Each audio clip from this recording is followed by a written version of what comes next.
पवित्र दुर्गा पूजा रे समस्त आध्यात्मिक प्रेमी भाई और भौणी मानू बहुत बहुत शुभ अभिनंदन और शांति। पार्वण रे पर्व समस्त मन रे खुशीर लहरी माँ दुर्गांकर संसार पक्षरे आविर्भाव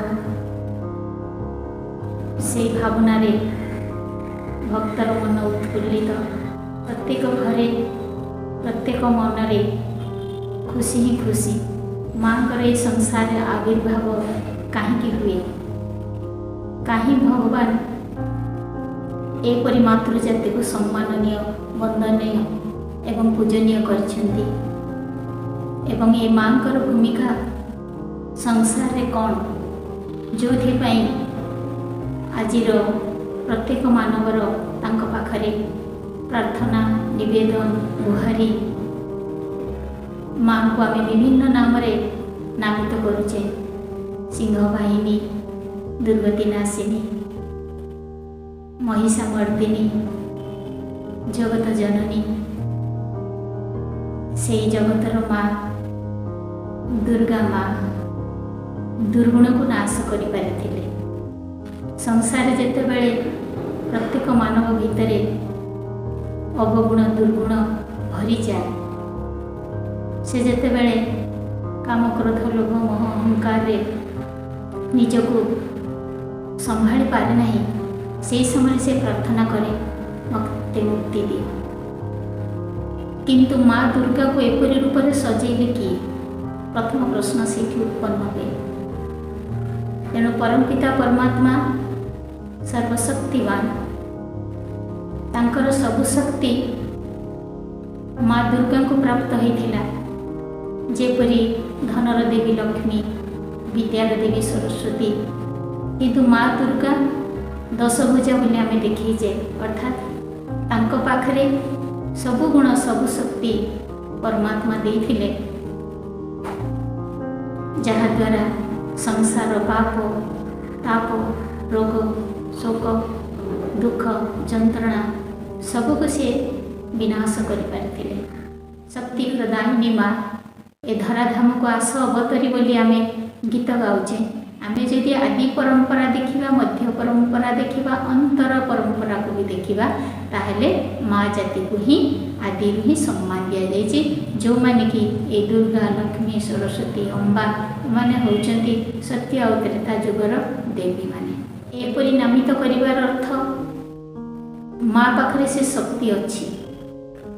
आजिर माँ निजको बड़ कमजोर मन करुचंती, दुर्बल अबला मन करुचंती, किंतु माँ पाखरे बहुत किछि गुण अच्छी जहाँ को ए दुनियार स्रष्टा बोली कह जाइए। तेणु परमात्मा स्रष्टा ए सृष्टि रे माँ पाखरे अमोघ शक्ति देखिचंती। सेथिपई माँ को ही स्वर्गर द्वार खोलिबार निमित्त करिचंती। माँ पाखरे पवित्रता अच्छी, माँ पाखरे समादर अच्छी, माँ पाखरे अनुशासित अच्छी, माँ पाखरे श्रृंखला अच्छी। माँ ही गोटे घर को सजाड़िबो, माँ ही विश्व को सजाड़ी पारिबो। माँ पाखरे मधुरता अच्छी, माँ समस्त को जोड़ी दे पारिबो, माँ समस्तंक मन भितरे स्थान नहीं पारिबो।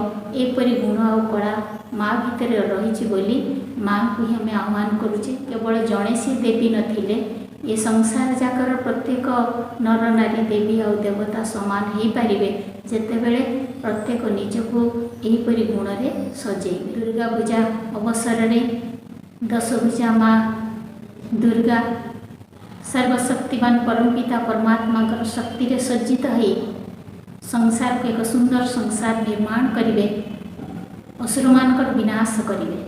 केवल जड़े दुर्गा नुहंती, आमे परमात्मा प्रत्येक संतान से शक्ति को निज भितर अनुभव करी जहाँ आम भितर सुप्त अवस्था अच्छी ताकू आमे जागृत करिबा। प्रत्येक पुरुष प्रत्येक नारी शरीर हिसाब रे, किंतु परमात्मा संतान हिसाब रे आमे आत्मा माने शक्तिवान बलवान।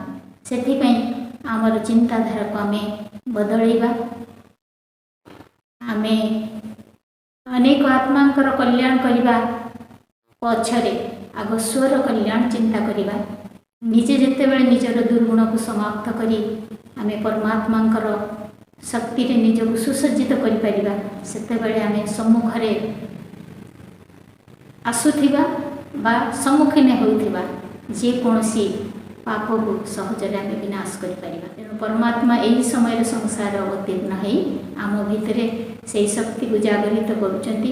आम भितर शक्ति सुप्त अवस्था अच्छी आमे ताको जागृत कले निश्चित आमे से आदि शक्ति को अनुभव करिपरिबा एवं संसार बेले शक्ति जागरण हम शक्ति जिते बड़े संसार रे दृश्यमान हम सेते बेले कमजोर आत्मा माने ए असुर आत्मा माने से निश्चय संहार